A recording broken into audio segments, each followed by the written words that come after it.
Most tourists who visit Aihole, a temple town in Karnataka, climb the 100-odd steps to the Meguti Jain temple to catch the spectacular sunset from the hilltop. It never disappoints. But there is another reason this ancient shrine is important. Plumb in the middle of the wall connecting the Mandapa, assembly hall, and the Garbhagriha, Sanctum Sanctorum, is a 19-line inscription that speaks of the conquests of Pulkeshin II, one of the most prominent kings in southern India in the 7th CE. He presided over the dynasty of the Chalukyas of Badami. The Aihole inscription, or the Aihole Prashasti eulogy, is also said to be the earliest known epigraphical reference to the word Maharashtra. The Meguti temple belongs to the early phase of the Chalukyas of Badami, a dynasty that ruled from Vatapi, Badami, and developed Aihole into a major center of architecture along with other surrounding towns. The Chalukyas of Badami were great temple builders, and the Meguti shrine is just one among hundreds of temples they built in Aihole, Badami, Pattadakal, and Mahakuta. The region is known as a cradle of Hindu and Jain temple architecture and exemplifies both the Nagara style of North India and the Dravida style of the South. Aihole is in Bagalkot district in Karnataka, on the banks of the Malaprabha river. It is said that Lord Parshuram, the sixth avatar of Lord Vishnu, after avenging his father's death, washed his blood-stained axe in the Malaprabha river, giving the land its red color. The area was ruled at different times by some of the mightiest empires in South India. It came under the Satavahanas from the 2nd BCE to 3rd CE, followed by the Kadambas in the 4th CE, and then the Chalukyas of Badami, who ruled here from the 6th to the 8th CE. After the decline of the Chalukyas, the region came under the Rashtrakutas from the 9th to the 10th CE. The Western Chalukyas, or Chalukyas of Kalyani, ruled the territory from the 11th to 12th CE. The Chalukyas of Badami rose to prominence following the decline of the Kadamba dynasty, which ruled the Konkan and northern Karnataka from the 4th to 6th CE. Apart from their extensive military conquests, the Chalukyas were great patrons of art and have produced some true masterpieces of ancient Indian architecture. They built the Meguti temple on a hilltop, 800 meters from the famous Durga temple. It is one of the early temples of the Chalukyas at Aihole, constructed in Dravida style. The temple is relatively plain in design, with an image of a Jina in the sanctum. But the highlight of this temple is an inscription, known as the Aihole inscription of Pulkeshin II or the Aihole Prashasti eulogy. The temple was built by Ravikirti, the Jain court poet of Pulkeshin II, in 634 CE. The inscription too is attributed to him. Ravikirti must have been an influential figure in Pulkeshin II's court. Interestingly, he was also acquainted with the works of the greats of Indian literature, such as Kalidas and Bharavi, and even went on to compare his work to theirs. The Aihole Prashasti he composed is a poetic rendition in the Sanskrit language, but written in the old Kannada script. Written in praise of the Chalukya kings, it mentions the early rulers of the Chalukyas of Badami, Jayasimha Vallabhi and Ranraga. Not much is known about these early kings. It is Ranraga's successor Pulkeshin I, who is credited with being the kingdom's first sovereign ruler. He founded the dynasty in around 543 CE and went on to rule a large part of central and peninsular India. Kartavarman, the son of Pulkeshin I, succeeded him in 567 CE.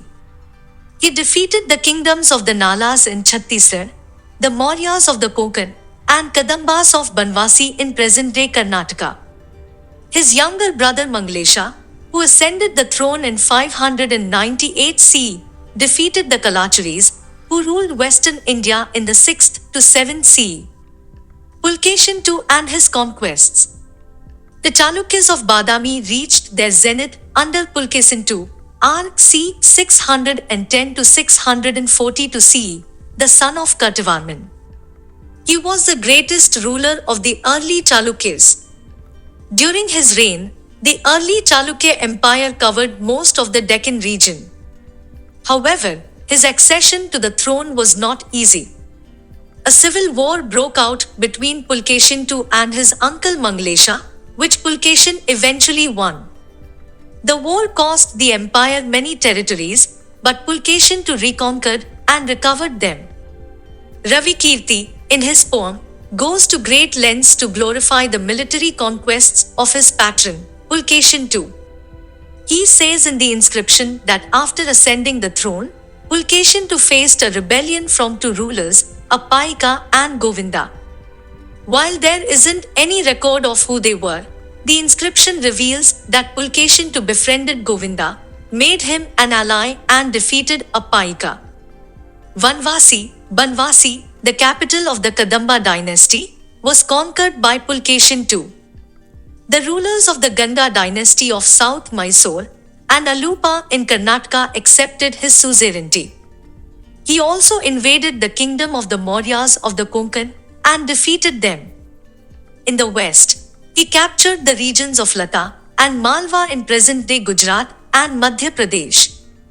Pulkeshin II's most famous conquest was his triumph over Harshvardhana, R. 606 to 647 CE, king of the Vardhana, Pushabhuti dynasty. One of the most powerful kings of ancient India, Harshvardhana's empire covered almost all of North and Northwest India, Kamrupa in the east and the land up to the Narmada River in central India, the southern limits of his empire. With a view to conquering the areas beyond Narmada, Harshvardhana marched towards the Dakshin Patha or the Great Southern Highway. His campaign was not successful. The Aihole inscription mentions Harshvardhana's defeat at the hands of Pulkeshin II, a moment of great pride in the Chalukya kingdom. It is said that Pulkeshin II assumed the title Parmeshwar, Supreme Lord, after defeating Harshvardhana. Victory over the Maharashtrakas. That's not all. One of Pulkeshin II's many conquests was gaining control over the area of the three Maharashtrakas, which comprised 99,000 villages. The precise area of these Maharashtrakas is a topic of debate among scholars, but some believe it comprised present-day Maharashtra and Karnataka. Significantly, this is said to be the earliest known epigraphical reference to the word Maharashtra. Yuan Zhang, the Chinese scholar who visited India in the 7th CE, mentions Pulkeshin II as the ruler of Moholoja, Maharashtra. According to historian and author of political history of the Chalukyas of Badami, Durga Prasad Dikshit, Yuan Zhang may have noted the word from the inscription. After his remarkable feats in the north and west, Pulkeshin II led a campaign in the eastern and southern parts of the subcontinent. In the east, he conquered the kingdoms of Kalinga and Dakshina Kosala. He captured the fortress of Pishtapura in Andhra Pradesh after defeating the Vishnakandins, who ruled from the 5th to 7th CE. Pulkeshin II appointed his brother Kubja Vishnuvardhana as the governor of Pishtapura, eventually leading to the formation of a separate branch of the Chalukyas in 624 CE, known as the Chalukyas of Vengi or the Eastern Chalukyas. In the Aihole inscription, Ravikirti goes on to mention Pulkeshin II's campaigns in the southern kingdoms of the Pallavas, Cholas and Pandyas. He forged friendly alliances with the Cholas and the Pandyas, but, according to the inscription, he defeated the Pallavas, forcing them to retreat to their capital Kachipuram. Relations between the Chalukyas of Badami and the Pallavas soared due to this campaign and resulted in a conflict between these two kingdoms, which lasted for several years. Pulkeshin II eventually returned to his capital at Badami, but was defeated by Pallava king Narasimhavarman in 642 CE and is believed to have died fighting. After Pulkeshin II, the dynasty weakened due to many internal disputes. During this time, Badami was occupied by the Pallavas for around 13 years. It was only in 655 that the dynasty was revived by Pulkeshin II's son Vikramaditya I. The Aihole inscription came to light due to the efforts of British historian and epigraphist John Faithful Fleet, who first interpreted it in 1876, followed by German Indologist Lorenz Franz Kielhorn in 1901. Since then, it has been studied extensively, reinterpreted, and translated several times. The inscription is a prashasti or a eulogy, whose main purpose is to flatter and elevate the writer's patron in the eyes of the world, in this case, the Chalukyas of Badami and Pulkeshin II. While some of its contents are a source of debate for their interpretation, it still is one of the key sources for the reconstruction of the history of the Chalukyas of Badami.